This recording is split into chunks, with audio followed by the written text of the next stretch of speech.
perfect. Howdy, partners. Gather round and let me spin y'all a wild tale about an uncontrollable bull, an unlucky bull rider, and one heck of an unfortunate incident.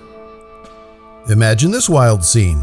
The deafening roar of the crowd pounding in your ears as you crouch tensely in that small, confined chute. Your heart is jackhammering with a potent mix of raw adrenaline and primal fear. Just on the other side of that gate lurks a raging, snorting, 1,500-pound bull, nearly a ton of solid muscle, horns, and hooves, simply itching to launch you into the stratosphere.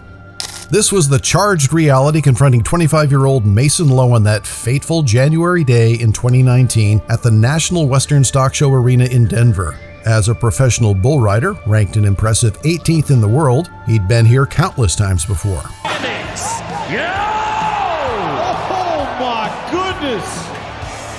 Staring down these bad-tempered beasts and flirting with serious injury was just another workday for this adrenaline junkie cowboy with a zest for danger. As the gates finally swung wide, the Hard Times bull exploded outward in a whirling, spinning, kicking frenzy. Mason dug in tight. His gloved fist clamped vice-like onto that deceptively slim bull rope as his only tenuous lifeline. For the next 8 absolute eternity seconds, it was a savage, airborne martial arts battle between 170 pounds of flexible man muscle and 1,500 pounds of solid, raging bull fury.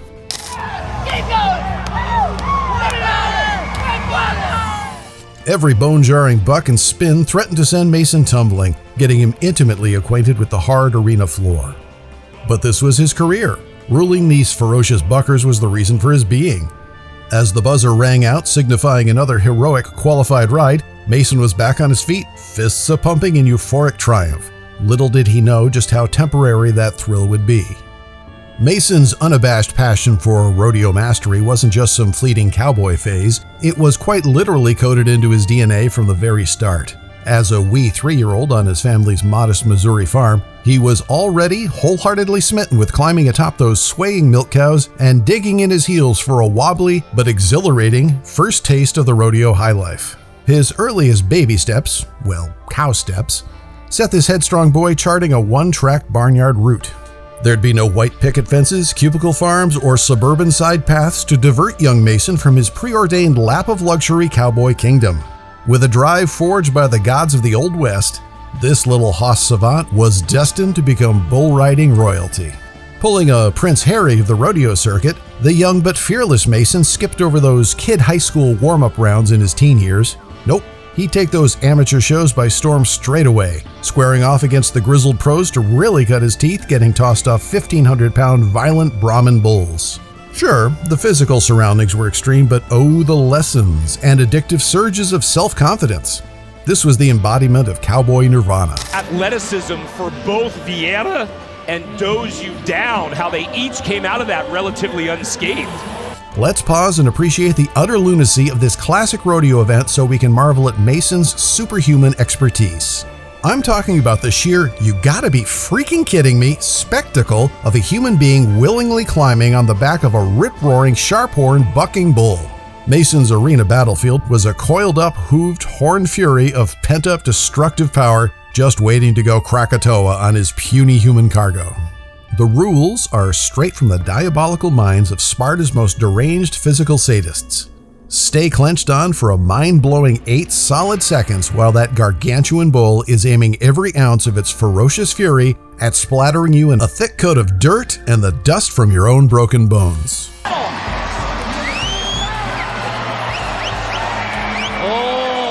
Sure, the bull riders get those dinky protective vests, helmets, and those grip-tight ropes, but come on.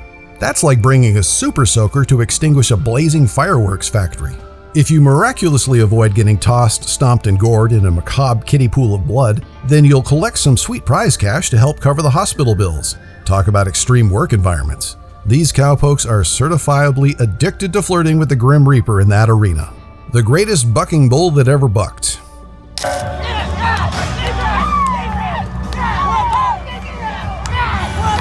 On that ill-fated Denver ride, Mason's specific bull nemesis was a notoriously feisty specimen named Hard Times, and our story starts with him. I know what you're thinking. With a name like that, he must be one mean son of a gun. But believe it or not, the fellow who owns this massive beast says Hard Times is actually a pretty relaxed dude, for a raging, snorting ton of muscle, that is. According to the owner, named Shad Smith, Hard Times likes his job of bucking cowboys off his back and sending them flying through the air like rag dolls. Hey, at least the big lug is having a good time doing it. Shad reckons Hard Times had bucked about 30 times total before this story happened, which doesn't seem like a whole lot for an experienced bucking bull. Maybe Hard Times was just getting warmed up. While Hard Times seemed like an easygoing fella by bull standards, he was still an extremely powerful and athletic animal. His owner, Shad Smith, revealed that despite having only bucked around 30 times before, which is relatively low for a seasoned bucking bull, Hard Times was tremendously gifted with a natural talent for the thrashing, twisting rodeo moves required to decisively dump cowboys. Even Hard Times' easy days on the job must have felt like a tornado tearing through a trailer park for an unlucky soul trying to hang on. So while not overtly mean-spirited, this bull clearly possessed the physicality to make even veteran riders promptly reevaluate their career choices. Now, you'd think old Hard Times here, having starred in those 30 previous events, would be a grizzled ring veteran content to chew his cud and coast through his golden bucking years. But no, this half-ton of seething Brahma bitterness was still in rage status at every gig. Hard Times was like that cranky, unretired but should-be boxing champ, still swinging for broke in hopes of uncorking one last doozy of a knockout. There was absolutely nothing retiring about this aggressively energetic bucking bull who lived for one thing and one thing only: unleashing pure, unadulterated, helter-skelter rodeo mayhem. He was bred to buck any poor soul off his back while entertaining the amped-up crowds egging him on.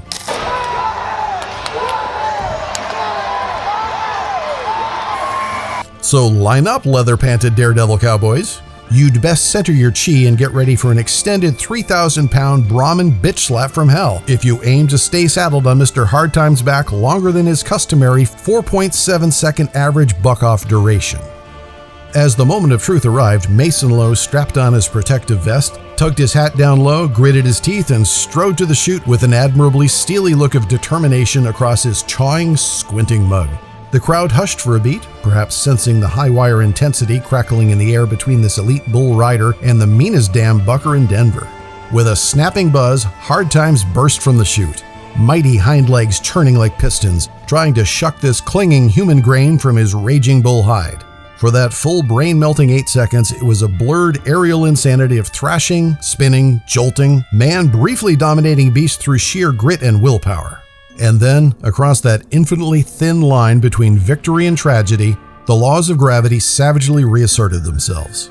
As the triumphant buzzer sounded, Hard Times executed one final colossal repudiating buck to at last dislodge his unwanted cargo. With sickening inevitability, poor Mason was airborne in a flat, rigid scorpion arch until he smashed hard into the arena dirt with a dull, thudding finality, wheezing desperately. It seemed like Mason had simply gotten momentarily knocked out cold. Just another rough but routine cowboy occupational hazard. But as often happens in rodeo roulette, fate had one more sick cosmic joke to play. I want you to watch. He bears down and gets around there, even when he knows it's going to rocket him to the dirt. As Mason crumpled, semi-conscious in the kick-churned dirt, Hard Times whipped around to back himself up and rejoin the gate gaggle.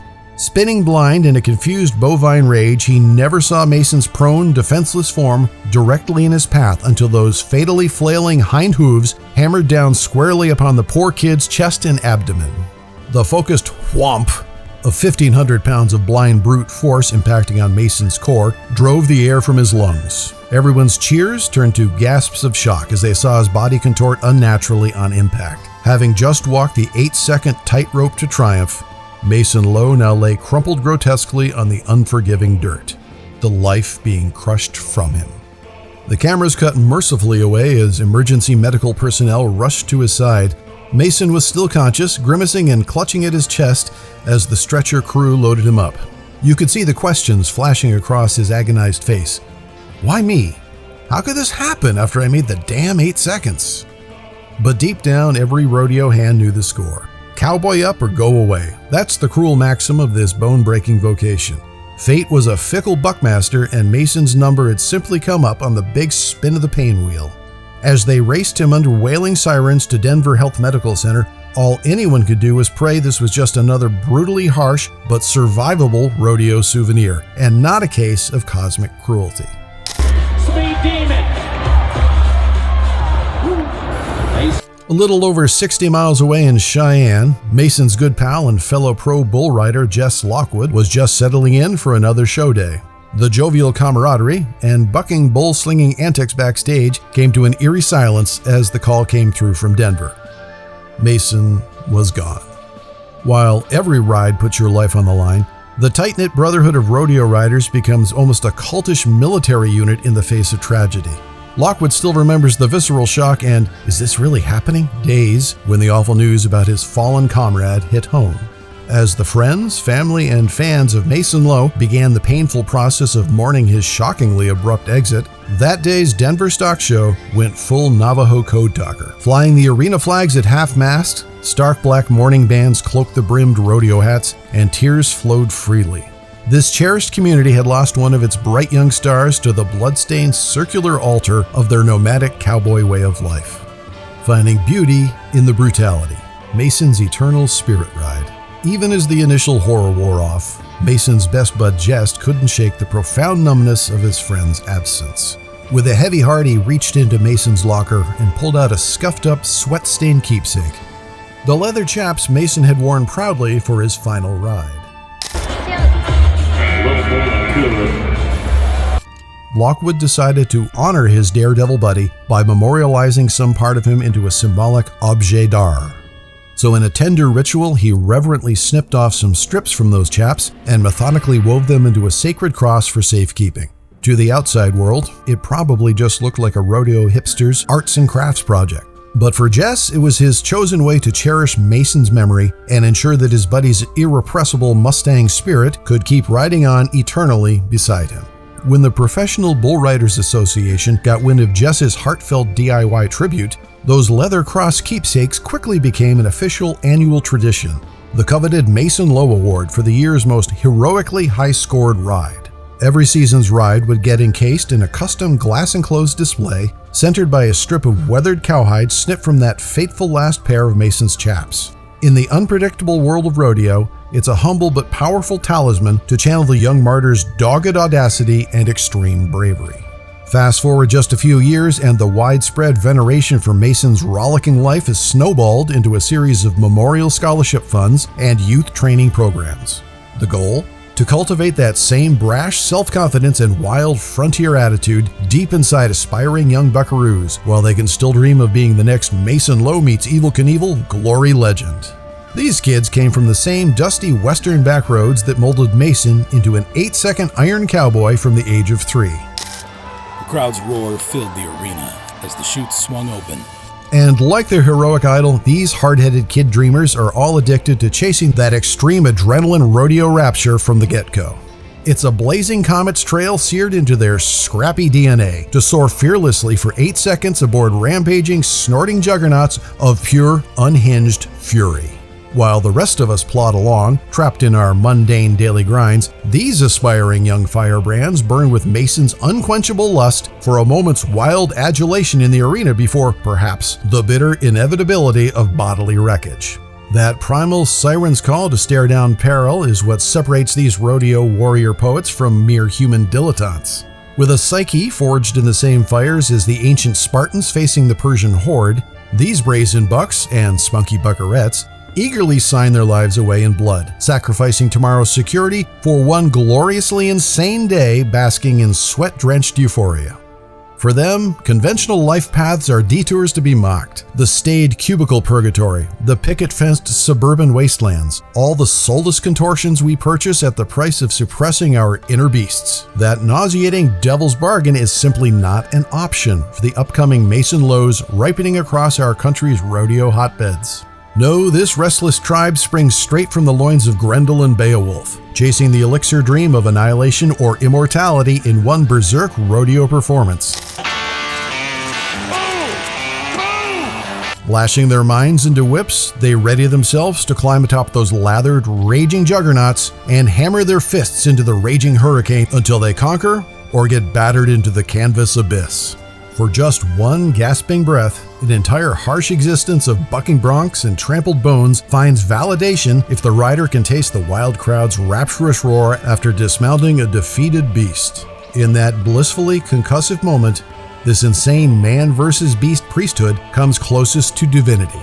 Nothing else from our civilized world quite measures up. So the next time that rodeo shoots its gates open and a snorting, pawing Brahmin bull detonates outward, stand in awe. For that blur of chaps, swinging lariats, and steel balls hurtling across the arena is a bona fide human marvel, deftly taunting death for our cheap thrills. It's the pulsing legacy of Mason Lowe and his brotherhood of nomadic warriors, still chasing their addictive taste of the ultimate bucking bodacious high.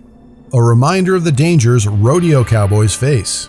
Jess Lockwood is a professional bull rider who was good friends with Mason Lowe, another talented bull rider. Whenever Jess competes, he carries a special cross made from the chaps Mason was wearing the day he tragically died after being thrown from a bull. Jess keeps the little cross tucked away in his gear bag as a poignant reminder of the huge risks cowboys take every single time they get on a bucking bull. As Jess says, to have a friend pass away doing what I do every weekend, it changes your mindset for sure. It makes you appreciate everything you have in life. Kate, oh boy. The rodeo community was utterly devastated when the terrible accident occurred on January 15, 2019, at the National Western Stock Show in Denver. It was the first time in the 114-year history of the prestigious event that a bull rider had been killed while competing. Despite the immense tragedy, the Professional Bull Riders Organization, PBR, says they haven't made any new safety rule changes for the riders. The professional cowboys maintain that bull riding, often called the most dangerous 8 seconds in sports, is already as safe as it can realistically be for such an extreme event. Mason's shocking death really shook the tight-knit community of bull riders, their families, and rodeo fans. While vowing to continue pursuing their passion, they also came together to mourn the loss of one of their own and honor Mason's courageous life. Even in the rough and dangerous world of professional bull riding, deaths are extremely uncommon. In the nearly 30 years since the PBR was founded back in 1992, Mason Lowe was only the third rider to be killed at one of their events. After thoroughly investigating the freak accident, the PBR spokesperson, Andrew Giangola, said they determined Mason's death was simply a tragic fluke that safety gear couldn't prevent. As Giangola explained, over the years, the safety vest worn by all PBR riders has prevented numerous injuries. In this case, PBR examined and determined that the vest did not malfunction. The blood force was tremendous. Moving a little. How about moving Dighton around a lot? And it culminated in catastrophe. Giangola added that the whole PBR organization deeply mourns Mason's loss, but they are proud to celebrate his incredible legacy as a talented young cowboy. The wake of Mason's death actually echoed back to another major bull riding fatality that overhauled safety rules back in 1989. That year, the famous bull rider Lane Frost was killed during an event, prompting the implementation of new protection rules. Since then, all bull riders have been required to wear special reinforced vests made of Kevlar to help prevent injuries from being gored by a bull's horns. The vests also help disperse the massive impact if a rider gets directly stomped on by the bull's hooves. Additionally, any bull riders born after October 15, 1994 are now required to wear protective helmets to avoid catastrophic head or brain injuries. While the safety gear can't prevent every worst-case scenario, it has undoubtedly saved many cowboys' lives over the years. The calming pre-show rituals of madmen. In the moments before the fateful ride that took Mason's life, he was captured in photos going through the same rituals and pre-game mental preparation as his fellow cowboys. In one shot, a rider is seen taking a moment to say a prayer, closing his eyes and no doubt pleading with the Lord to watch over him as he dances with death's bovine accomplices. Just looking at these pre-show images conveys the intensity and seriousness with which these fearless rodeo madmen approach their craft. Again! Seconds after that quiet meditation, they'll be launching themselves onto the back of a raging, snorting beast that could easily weigh over a ton.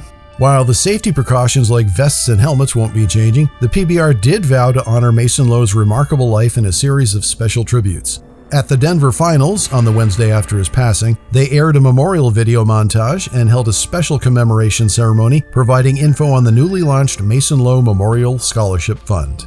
Professional Bull Riders CEO Sean Gleason spoke about Mason's kind spirit, saying, "We are honored to establish this scholarship in Mason's memory to help deserving young students, because helping others is what Mason did all the time."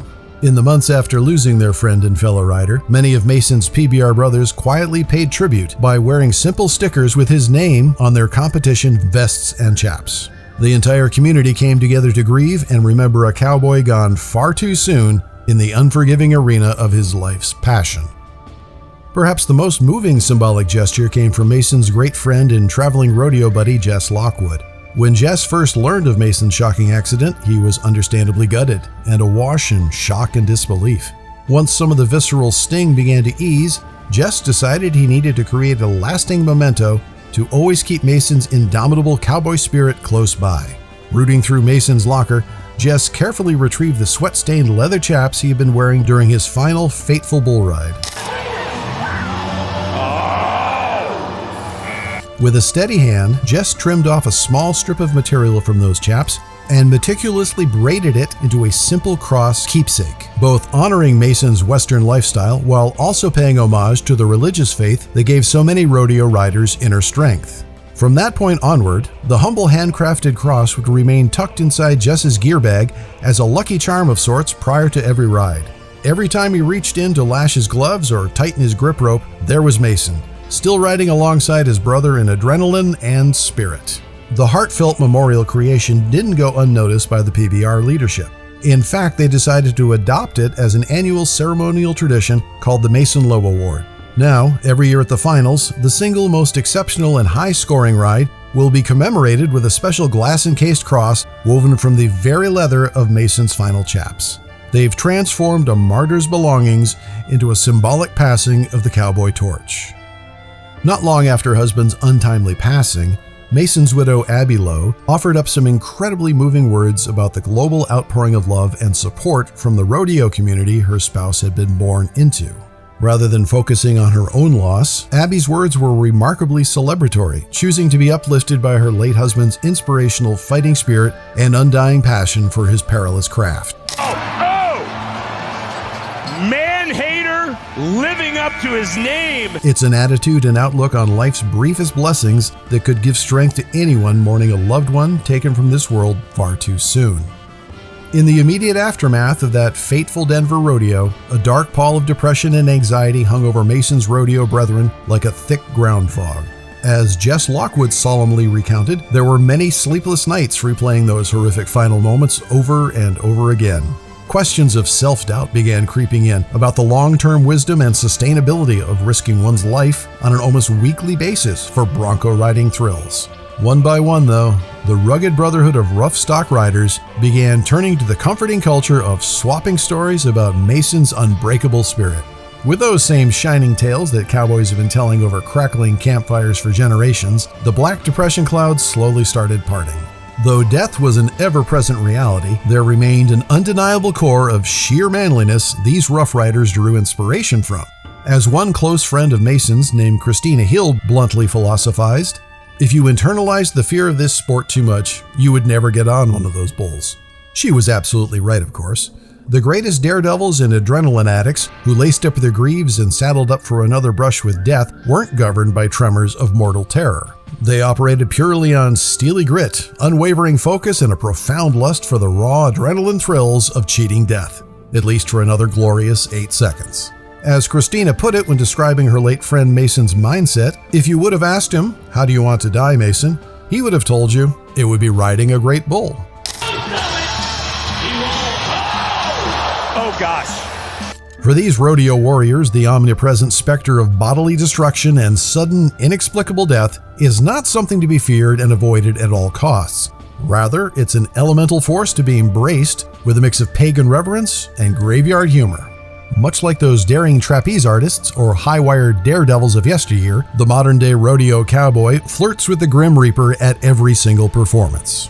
Angie Lockwood, mother of bull rider Jess, was one of the many who witnessed Mason Lowe's final breaths being crushed out right before her disbelieving eyes that fateful night in Denver.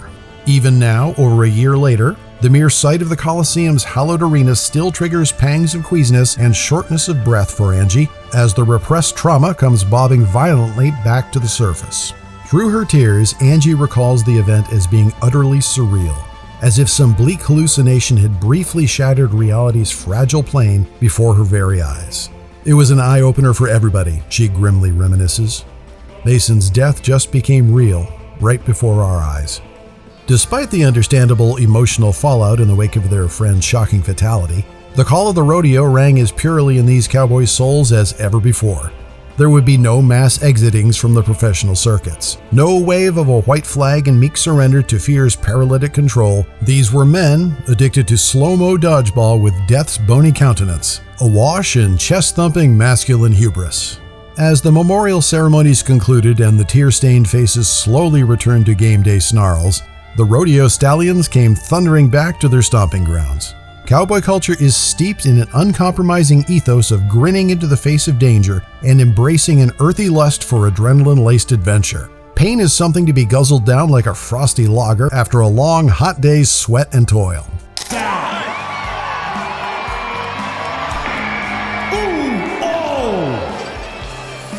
In the end, there could be no pussyfooting half measure when it came to rodeo's high-stakes gamble. As Christina Heald so succinctly phrased it about her fallen friend Mason, he lived for this rodeo life to the fullest. If you're going to do this sport, you have to be all in. No hedging, no hesitation. Because in those make or institutionalize 8 seconds atop a raging bull's backbone, even one solitary iota of self-doubt could be your one-way ticket to Flatville. Seeing a bright young star like Mason Lowe get violently extinguished in his prime brings a sobering reality crashing down. That for all their bravado and spirituality, these rodeo immortals are mere flesh and bone conduits for thrills. All it takes is one unlucky split second, and the remorseless stallion they were born to ride transforms into their executioner. Still, even after 25 short years, ravaged in rodeo's unforgiving depths, Mason packed more full-blaze living into that blink than most of us could glean over countless lifetimes safely swaddled inside society's velvet ropes. While the rest went sleepwalking through their corporeal comas, Mason Lowe galloped with wild-eyed gusto in that thin boundary between rapture and destruction. Sure, the rodeo took his body in the end, but his resolute spirit has transcended that finite arena dirt, eternally untamed, bronco bucking across space and time itself. After all, there are no sunsets to ride off towards for a true cowboy legend, when the whole dang horizon itself burns with his unbroken vigor, still kicking up clouds in its wake. That left or that right foot right there, it hangs in that flank. Oh yeah. So let the memorial ceremony sanctify Mason into whatever sacred icon is needed for rodeo's latest martyr. The rest of us earthbound drifters can sip our beers and simply marvel at the footprints he stomped across our tepid existences while blazing past at buck-wild full gallop. For every generation's new litter of feisty rodeo hotshots being branded and saddled up, Mason Lowe's spirit beast example will be rearing and snorting, daring them to stake their cojones and live as consummate adrenaline-drunk tempest tamers. The rest is just standardized, adult-onset death masquerading as life. Mason showed us what it means to spur ourselves into the dervish funnel cloud itself while we still can. That was one cowboy who never did learn to say, stay in the middle of the herd. Gotta go, here we are. Take advantage of it. Oh!